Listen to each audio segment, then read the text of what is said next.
messieurs, bonsoir et merci de votre fidélité à Télé 7. C'est avec un grand plaisir que je vous retrouve encore pour pouvoir parler de l'actualité. Vous le savez, l'actualité dans notre pays reste dominée par le développement de la situation sécuritaire dans l'est de notre pays. Et voilà, pour ce soir, nous avons choisi de donner la voix aux acteurs non étatiques. Nous recevons sur ce plateau le coordonnateur de la nouvelle société civile congolaise, Jonas Tchombela. Avec lui, nous allons évoquer cette question, mais aussi avoir le point de vue de la société civile. Bonsoir, M. Tchombela. Bonsoir, M. Charlie. Voilà, bonsoir à vous tous qui suivez ce magazine. Vous êtes coordonnateur de la nouvelle société civile congolaise, je l'ai dit tantôt. Quelle lecture vous faites du développement de l'actualité, particulièrement des éléments qui se sont ajoutés ces 2 derniers jours dans la question de l'Est du pays? Oui, merci. La situation qui se passe à l'est de notre pays ne peut laisser indifférent toute bonne conscience lorsqu'on observe la population de l'est de notre pays qui vit un moment très critique, j'allais dire même de son histoire. Ça ne pouvait pas laisser les acteurs de la société civile que nous sommes indifférents. Voilà pourquoi au niveau de la nouvelle société civile, nous avons pris une série de démarches où nous avons initié une opération Baïkongo Batimbeli. C'est une opération qui visait à mobiliser l'opinion congolaise sur la question de l'Est de notre pays.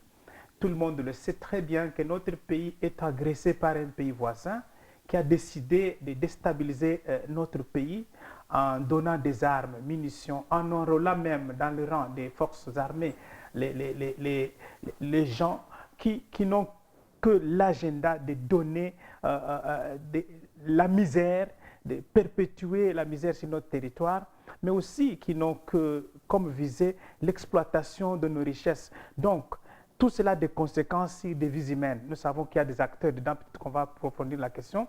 Oui, ce tableau-là, il n'est pas bon. Vous savez très bien que maintenant, là, à l'est de notre pays, il y a beaucoup d'écoles qui n'ont pas ouvert les portes parce qu'il y a cette guerre qui nous est imposée par le pays voisin. Voilà pourquoi nous, au niveau de la nouvelle société civile, nous avons dit qu'il était grand temps. D'ailleurs, ce n'est pas d'actualité pour nous, c'est l'actualité pour les autres. Nous sommes sur cette question depuis plusieurs années, la lutte contre la balkanisation de notre pays et l'agression de notre pays de façon répétée, et je l'ai dit même exagérée, par le Rwanda au nom des accords que nous ignorons jusqu'ici. Monsieur Tchombela, justement, les accords que nous ignorons, à la grande surprise générale, presque vers la fin de la semaine qui vient de s'achever, on a appris que une centaine de militaires rwandais sortaient du territoire national pour retourner à Kigali ou au Rwanda. Comment avez-vous interprété ce mouvement des troupes rwandaises? C'était une surprise totale au niveau de l'opinion congolaise, y compris moi-même, et même de l'ensemble de la communauté, d'attendre qu'il y avait des militaires rwandais sur notre sol depuis 2009. Nous avons suivi les explications du gouvernement, mais le moment est très délicat pour nous pour céder à de telles tentatives de déstabilisation de la cohésion nationale par le leadership politique et militaire rwandais. Se viser, c'est juste pour ébranler l'opinion congolaise, nous le savons, et au nom de ces accords secrets que nous ignorons, et aussi se viser, c'est infléchir les décideurs internationaux sur la question pour dire que nous sommes en RDC parce qu'il y avait des accords et cette agression-là ne peut pas être démontrée. Qui a évoqué l'accord dont vous répétez plusieurs fois? Est-ce que il y a un accord au-delà de ceux que nous connaissons, hein, des accords formels signés devant témoins? Est-ce qu'il s'est dit qu'en sourdine, il y aurait d'autres accords secrets? Parce que nous sommes surpris aussi, comme vous, de part et d'autre, même notre gouvernement, il nous doit un peu des explications claires là-dessus. Parce que vous savez que le Rwanda parle de 300 militaires qui sont retirés. Le gouvernement parle de 100 agents de renseignement qui seraient sur notre territoire, que nous ignorons d'ailleurs. Vous voyez tout ça. Donc ça suppose qu'il y avait un travail qui était fait pour que ces 100-là ou ces 300-là soient sur notre territoire. Et là, c'est l'opinion congolaise qui est prise en otage par les deux. Qui dit la vérité dans les deux cas? Vous voyez, pour nous, nous avons demandé aux acteurs de la société civile de notre pays qui sont sur place de nous éclaircir sur l'identité réelle de ceux qui sont sortis, qu'est-ce qu'ils ont vu réellement? C'était des militaires ou des agents de renseignement? Mais alors, si ce n'est pas un secret, quels sont les premiers éléments que vous avez recueillis auprès de la société civile, particulièrement de Rutshuru? Ben, écoutez, nous attendons le rapport incessamment parce qu'il y a il ne faut pas que nous soyons naïfs pour tomber dans les manipulations. Alors, nous attendons le rapport qui va nous arriver, je crois que d'ici la fin de la semaine, parce qu'il faut contre-vérifier toutes ces valeurs, toutes ces vérités autour de cette force avant que nous puissions nous positionner clairement, parce qu'on est quand même, comme je l'ai dit, une société civile responsable. Et là, il s'agit d'une question très délicate de notre pays, mais nous aurions préféré avoir plus d'informations fiables de la part de notre gouvernement, parce que c'est lui qui a reconnu quand même 100 personnes sur notre territoire depuis 2009 comme agents de renseignement. Qu'est-ce qu'il faisait pendant ce temps? Et quels renseignements il recherchait pendant ce temps? Et pourquoi tout ce temps, on ne nous a pas expliqué qu'il y avait ces agents sur notre territoire? Et curieusement, Rutshuru est tombé sans beaucoup de guerre. Vous voyez, toutes ces questions sont quand même, nous sommes en train d'analyser. Il est très tôt de vous dire comment nous pouvons y arriver. Donc, on peut alors finalement arriver jusqu'à dire que finalement, les troupes rwandaises étaient déjà sur le sol congolais avant même l'agression du M23. Ça, ce sont des questions qu'il faut encore élucider parce que la présence rwandaise dans notre pays n'est plus à chercher ailleurs. Elle existe, elle est là permanente. Vous savez que la crise à l'est de notre pays, il y a plusieurs causes. Il y a des causes endogènes, il y a des causes exogènes, j'allais dire des causes internes, liées par exemple aux accords, aux différents accords qui ont été liés, qui ont lié le Rwanda et notre pays, qui du reste n'ont jamais été réellement vulgarisés, mais parce que nous gérons cette question avec beaucoup de prudence, parce qu'il y a une population qui est prise en otage. À l'est de notre pays, il y a plus de 6 millions de morts déjà à l'est de notre pays. Donc, ce sont des questions. Donc, pour nous, le contenu de ces accords devrait nous être expliqué tout le temps quand on les signe, parce qu'on les signe au nom du peuple congolais. Mais quand je parlais de causes, endogènes. C'est lié au fait qu'il y a au niveau de notre pays un certain nombre de complices dans le rouage de notre système. Et ça vient même consacrer l'échec des réformes de notre appareil, notre dispositif de sécurité. Je pense ici à l'armée, aux réformes qui sont entreprises autour de l'armée, de la police, des services de sécurité et de la justice. Ça pose un problème. Pourquoi ça pose un problème? Oui, oui. Qu'est-ce qui pose problème à votre avis? Ah oui, mais parce que ça a échoué, on nous a embarricadés dans le système des agents qui portent des agendas cachés. Ça veut dire qu'il y a des Rwandais qui sont... À la solde de l'adversaire, si je comprends bien. Bien sûr. Mais c'est la défaillance du système endogène. Voilà que ça pose problème. Ouais. Avec la complicité interne. Oui. C'est ce qui fait que nous n'arrivons pas à gagner cette guerre parce que nous avons des agents de renseignement au sein du système. Il y a là le gouvernement reconnaissant qui était déjà au Rutshuru. Et le rôle peut-être c'était là, donner l'information à l'adversaire qui nous attaquait parce qu'il avait l'information des premières mains, des agents bien qualifiés. Mais est-ce que là, on peut parler d'une erreur politique, d'avoir laissé ces gens sur notre sol et puis la guerre intervient, survient à un moment donné de l'histoire et puis le territoire de Rutshuru tombe entre les mains de quelques militaires du M23? Vous avez compris tout de suite qu'il n'est jamais trop tard pour mieux faire. Ça veut dire que le gouvernement de notre pays doit revoir son agenda et ses discussions avec le Rwanda et tout ce qu'ils ont eu comme accord entre-temps. Parce que c'est la naïveté, j'allais dire, même de notre gouvernement. Parce qu'il a cru, alors que l'adversaire était félin, il portait d'autres agendas que les discussions qu'ils sont dites. Peut-être que c'est de bonne foi, mais il se retrouve là en face d'un adversaire qui porte un agenda que notre gouvernement peut-être ne maîtrisait pas. Vous voyez comment le Rutshuru est tombé sans guerre. Mais alors, il y a déjà une présence significative. Ces accords, le potentiel qui paraissait déjà lundi, les dénonçait, en fait ne dénonçait pas, mais faisait voir que finalement la plupart de ces accords sont signés en défaveur du peuple congolais. Aujourd'hui, plus de 250 000 Congolais sont entrés d'errer dans la brousse, ces gens ont quitté leur maison, les enfants ne sont pas rentrés à l'école. Mais vous êtes de la société civile. Si vous aviez une proposition concrète à former, ce serait laquelle? Écoutez, d'abord, il faut partir de notre dernier communiqué lors du passage du ministre belge ici à Kinshasa. Nous avons été suffisamment clairs là-dessus. il nous faut une aide humanitaire pour cette population. Elle a droit à la vie. Il doit Mais elle vivre. viendra d'où cette Mais aide humanitaire? ils n'ont pas choisi la guerre, mais la guerre est là. Parce qu'il y a une décision politique quelque part qui a été prise. Donc, nous, la proposition, c'est quoi? Nous demandons d'abord à la RDC de se défaire de tous ces éléments notifs qui sont dans le système. S'il faut faire le toilettage, Comment? mais il faut identifier. Il faut identifier tous ceux qu'on a pu donner des postes de responsabilité et qui ont été au front. Ils ont échoué. Pourquoi? À partir de là, on peut remonter la filière pour voir qui les a intégrés. Donc, il y a un diagnostic interne qui doit être opéré pour d'abord dénicher tout cela et mettre les hommes qu'il faut à la place qu'il faut pour faire face. Parce que le Rwanda, à l'ère actuelle, n'écoutera que la voie militaire. Et cette voie-là, il faut la privilégier en organisant nos forces armées. Je crois qu'il y a des hommes et des femmes capables de défendre ce pays dedans. Et ces hommes ont tout intérêt. C'est pour cette raison que nous, à la nouvelle société civile, les 15, lors de la rentrée parlementaire, nous serons au palais du peuple pour réclamer, parce que c'est une session budgétaire, nous allons réclamer plus de moyens pour nos forces armées, parce que le Rwanda n'écoute que ça. Il ne peut pas écouter les négociations, il ne respecte pas ce qu'il a eu comme engagement avec ses interlocuteurs, et c'est depuis plus de 10 ans que nous sommes sur la question. Mais le moyen, on dit même que ceux qui sont mis à la disposition des troupes qui sont au front, parfois cet argent est détourné, parfois ça n'arrive même pas là-bas.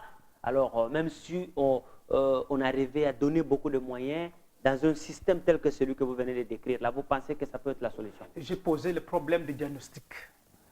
Ça veut dire quoi? Le moyen ne peut pas les livrer à n'importe qui. Vous savez que la lutte contre l'impunité aussi passe par des questions liées à la gouvernance. Donc, dedans, il y a un problème de la lutte contre l'impunité. Les gens qui postent des actes au nom du peuple congolais, au nom du contribuable congolais, ces gens ont quand même intérêt de rendre compte. Donc, lorsqu'on fera le diagnostic, on pourra dégager les responsabilités et les prochains promis pour aller faire face à la situation qui secoue notre pays, ces gens-là seront plus responsables. Parce qu'il y a des gens qui échouent et qu'on ne peut pas déférer devant la justice. C'est pour cette raison que les mêmes histoires reviennent dans le même système. Donc, je propose la lutte contre l'impunité et le diagnostic sur le système pour quand même extirper tous ces éléments portant des agendas doubles pour qu'on les remplace par le vrai Congolais qui incarnent le sang congolais et qui ont besoin de défendre la terre de leurs ancêtres. Voilà, de l'avis de beaucoup de Congolais, il va falloir que lorsque le président de la République négocie, qu'il s'apprête aussi à avoir une arme parce que c'est ça qui peut aussi dissuader les adversaires. Voilà pourquoi l'appel à la mobilisation est lancé à travers tous les pays pour l'instant, pour que les Congolais fassent un bloc devant la situation. Alors, nous allons rentrer maintenant dans le volet diplomatique. Le ministre des Affaires étrangères était devant son homologue du Rwanda, en présence du comité des sanctions des Nations Unies. Et curieusement, il n'y a pas eu de sanctions vraiment formelles à l'encontre du Rwanda. Oui, mais c'est là la difficulté qu'il y a dans la question. Toutes ces petites sanctions qui sont prises, ou bien des mesures, moi j'allais dire même des mesures, ce n'est même pas des sanctions. Quand on bloque 200 000 $, c'est insignifiant pour un gouvernement rwandais qui reste à monter même sur place une opération de collecte de fonds pour faire face à la situation. Donc, pour nous, la phase de condamnation, je crois qu'elle est dépassée. Il est grand temps maintenant que nous passions à la phase des sanctions ciblées, parce que la population même rwandaise n'a rien à faire avec la population congolaise. Les deux peuples n'ont pas de problème. Mais c'est le leadership militaire et politique rwandais qui a des velléités expansionnistes, qui a des soucis d'exploitation illégale de nos richesses. Et ce leadership a toute une stratégie là-dessus. C'est là que le leadership aussi politique et militaire congolais devra réfléchir comment faire face à cette nouvelle situation.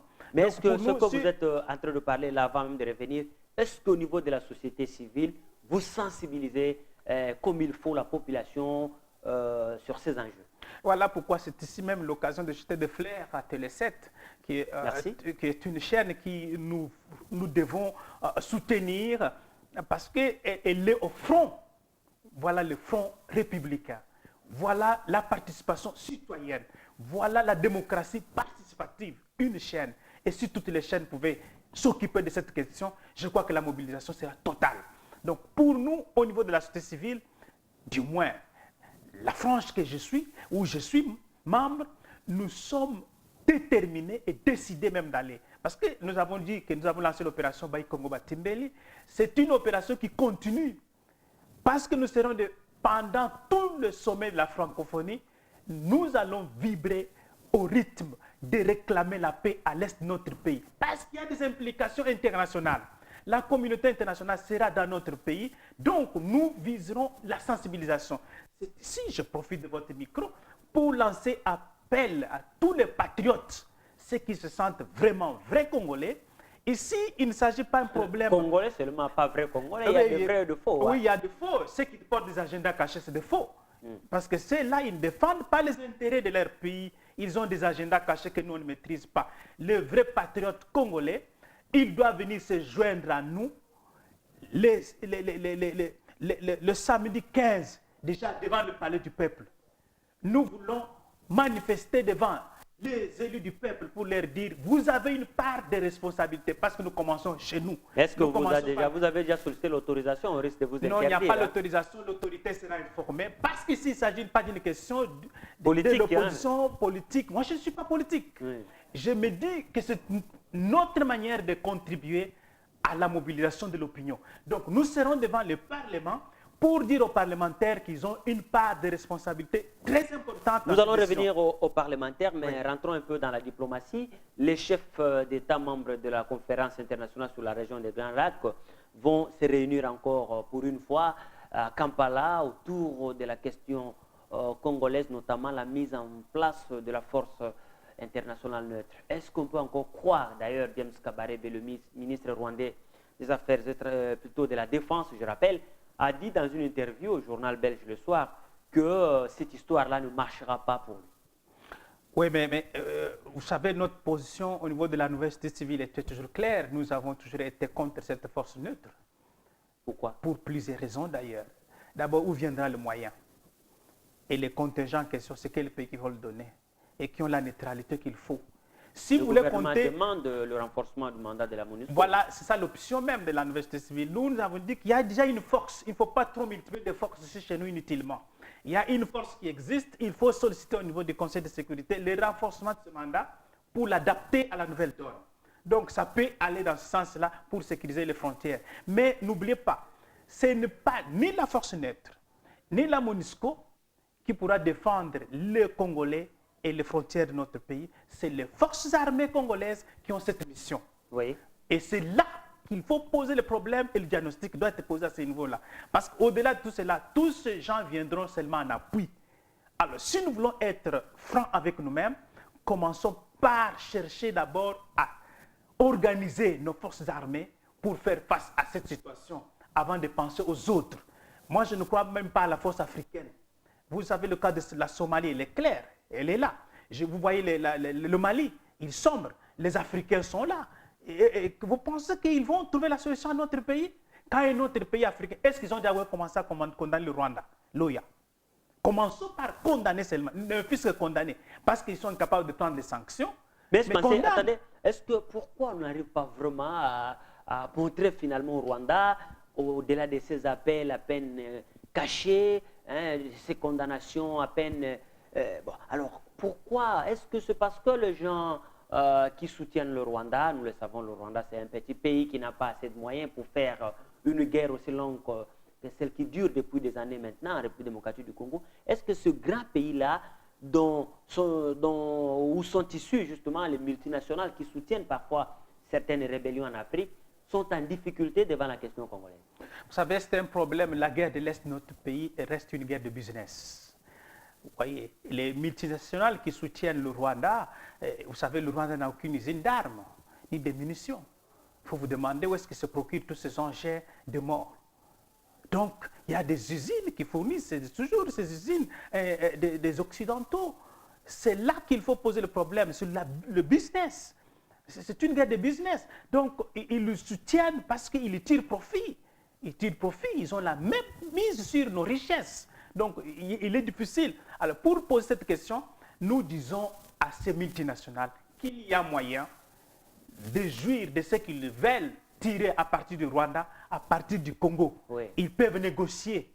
Il appartient au gouvernement congolais de montrer les conditions d'accès à ce type de marché, à ces multinationales, pour qu'ils puissent se faire de petits Rwanda. Alors, aujourd'hui, qu'est-ce qu'on peut dire finalement pour sortir vraiment de ce carré politique? Revenons un peu en tant que société civile. Qu'est-ce qui nous manque aujourd'hui en tant qu'État congolais pour faire face à tout cela? Est-ce un problème d'organisation? Est-ce un problème d'homme? Ou alors quel est le problème qui se pose et qui fait que nous ne sommes pas capables de répondre, par exemple, à un pays comme le Rwanda, qui nous agresse, on pleure et tout ça? Qu'est-ce qui nous manque? Nous sommes victimes de la naïveté du leadership au niveau de notre pays parce qu'ils ont cru aux différents accords, aux différents aménagements. Moi, je crois qu'on a même rompre les relations diplomatiques avec le Rwanda à ce moment précis. Qu'est-ce qu'on attend encore? Donc, il faut. Mais vous avez dit tantôt que les deux peuples n'ont pas de problème. Mais les relations diplomatiques, ça ne se joue pas entre les deux peuples. C'est les dirigeants et les velléités expansionnistes du Rwanda sur notre territoire. Ça ne date pas d'aujourd'hui. Donc, le problème qu'il faut faire maintenant, ce qui nous manque en notre pays, c'est la vision claire de la situation du pays. L'autorité de l'État doit être étendue sur toute l'étendue de notre pays. Ça nous fait défaut. Lorsqu'on n'arrive pas à contrôler tout le pays, et maintenant que nous apprenons qu'il y avait des agents de renseignement de Rwanda sur notre territoire, certainement ils ont laissé des antennes. Est-ce qu'il n'était pas grand temps de réfléchir sur notre système sécuritaire? Heureusement qu'il y a les états généraux de la sécurité. On va voir comment cette question sera élucidée parce que nous devons renforcer aussi ces mesures-là à ce niveau-là. Donc, s'il faut trouver des solutions, ce qui nous manque maintenant, c'est que le système était verrouillé, il faut le déverrouiller. Lorsque le système est déverrouillé, je crois que nous pouvons marcher sur le Rwanda aller-retour, même 24 heures. Sans problème, sans même être inquiet.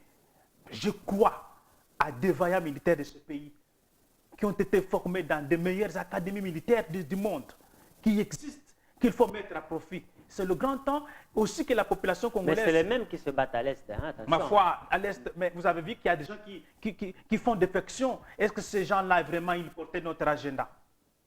Ils portaient l'agenda de l'ennemi. Ils ont fait semblant d'être avec nous. Et pourquoi nous avons créé de telles personnes? Mais c'est de la haute trahison. Ces gens, la justice doit faire à eux. Vous voyez ça? Donc, il y a un problème. Donc, parce que la question essentielle pour moi, je crois que c'est la lutte contre l'impunité. Des responsables qui ont recruté ces gens-là doivent être écoutés par la justice de notre pays, doivent être poursuivis. Parce que ces gens ont mis en mal la population.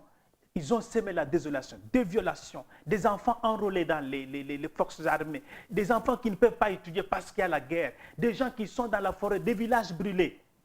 Il n'y a que le peuple congolais qui peut vivre ça. Il y a une part de la responsabilité aussi au niveau de la population congolaise.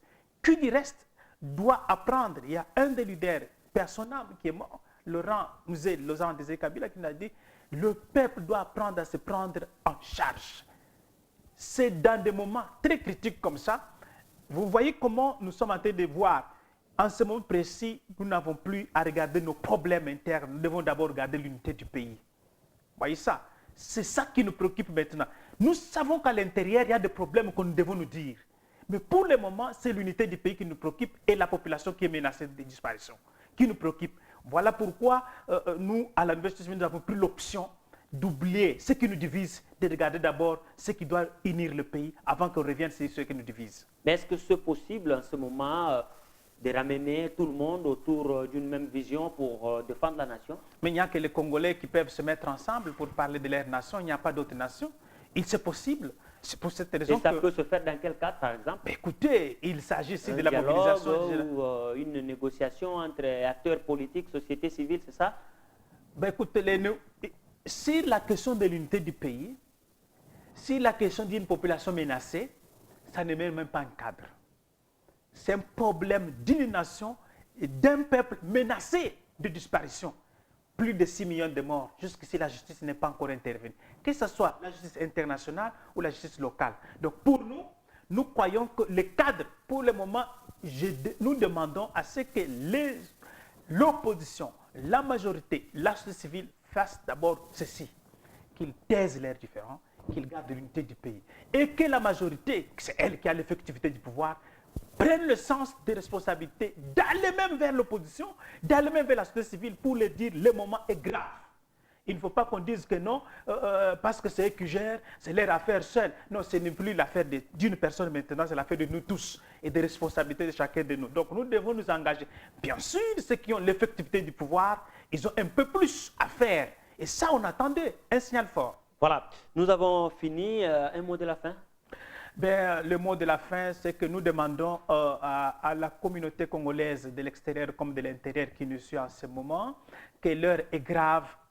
Un peuple et une population sont menacés de disparition.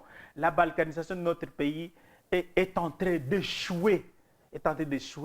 Alors, nous appelons à la mobilisation générale. C'est 15 septembre. Nous devons nous retrouver tous devant le palais du peuple pour dire à nos parlementaires de voter un budget conséquent en faveur de nos forces armées. Pendant la francophonie, cela dépend des moyens aussi que le gouvernement va être capable de mobiliser. Hein? Voilà, c'est ça le problème. Ouais. Parce qu'on a vu des individus qui détiennent des millions dans ces pays. Donc, il y a aussi possibilité de doter. Parce que nous n'avons qu'un seul pays, il faut le défendre. Ouais. Donc, la population congolaise, mobilisons-nous. Nos différends, nous y reviendrons. Ouais. Pour le moment, regardons une nation, un peuple qui est en danger. Pendant la francophonie, la nouvelle société civile va s'organiser encore. Il y aura une marche qui sera organisée pour présenter au monde entier que nous sommes victimes d'une agression barbare par un petit pays que nous pouvons ravager en une minute. Voilà, merci M. Tchombela, merci à vous tous. Nous disons toujours ici que pour l'amour du Congo, nous n'allons pas nous taire, on parlera encore. Vous allez passer ici et tous ceux qui veulent contribuer pour pouvoir trouver des solutions à cette crise de l'Est. Nous avons assez été humiliés par nos voisins alors que nous sommes capables comme pays de nous défendre avec tout ce que nous